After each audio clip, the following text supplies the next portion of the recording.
It may be important to use some instinct in order to estimate what was really thought by the Epicureans. One instance in which this may be needed has to do with the Epicurean theory of the psyche. Might Epicurus have really believed that the spirit and psyche were composed of atoms? Perhaps, though if he did, it seems most likely that he was thinking of a substance unlike any of the other elements. Maybe it was an entirely ethereal element composed of the fifth solid geometry, and entirely unlike the four elements of material. This might have agreed with atomic theory, and yet still allowed for a spiritual substance beyond that of the ordinary materials of earth, water, fire, and air. Spirit and psyche then might have been composed of a ghostly substance or element totally unlike any of the other common ones, a substance that was really of the other world beyond this one, a spiritual substance, that which only composed the psyche of creatures such as ourselves, a ghostly supernatural substance of spirit only. So it was possible to imagine a type of atomic spiritual element that was beyond ordinary natural materiality, that was supernatural, yet still agreed with what was then atomic theory.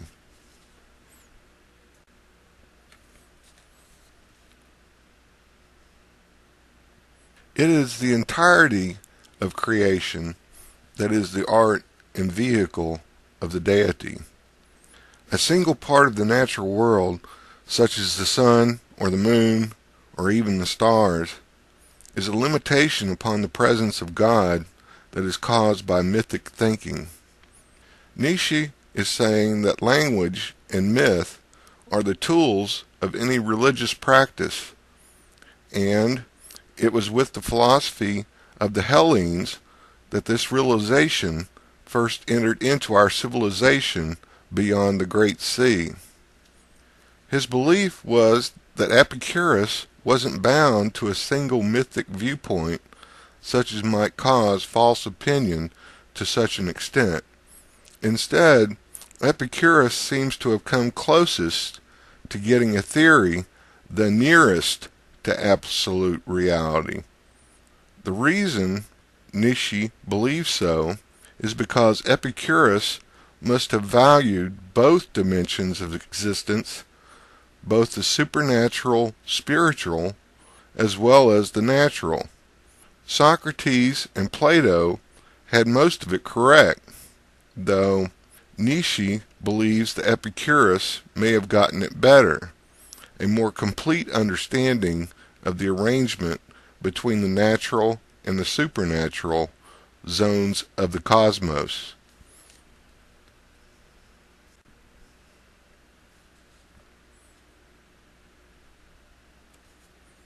Nature is an illusion of sorts, though it is very real for us creatures living within it.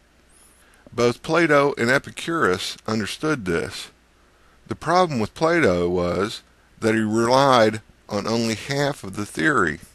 Epicurus, Nietzsche believes, comprehended the idea of illusionary reality completely. The reason Epicurus could get it completely and Plato couldn't was because Epicurus was a Dionysian.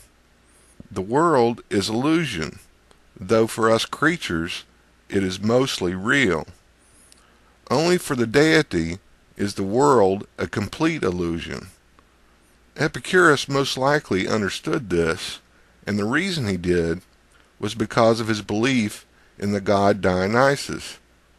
Dionysus was the god of illusion and nature. Dionysus was the god of drama.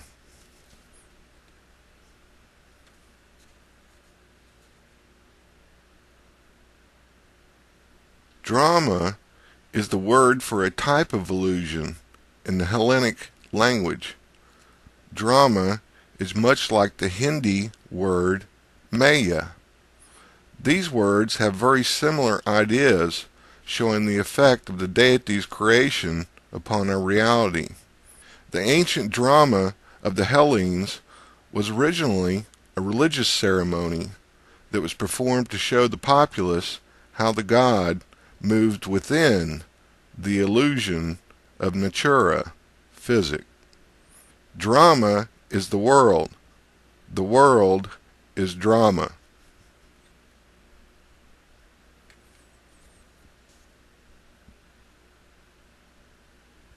Drama is the realm of the god Dionysus. Life is both a tragedy and a comedy. The myths of the god Dionysus were used by the Hellene tribes to illustrate their dualistic cosmology of a natural and supernatural existence. The human situation in this existence is what the dramas of tragedy and comedy seek to show the audience.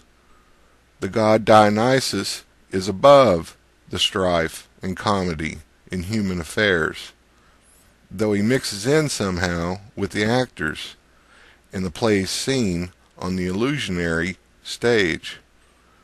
The enthusiasmos of the actors and chorus is a type of holy possession that comes over these servants of the god.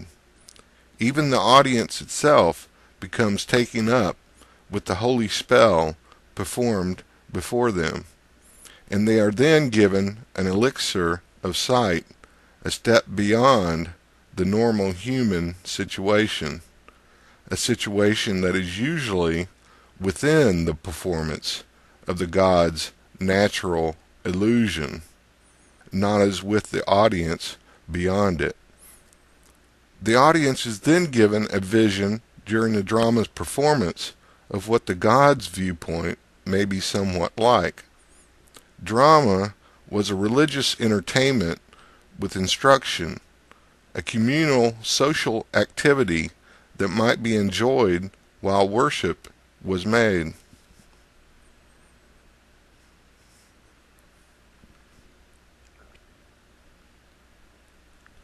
The idea or theory of a natural and supernatural arrangement of existence originally came to the philosophers by way of the Dionysian religion.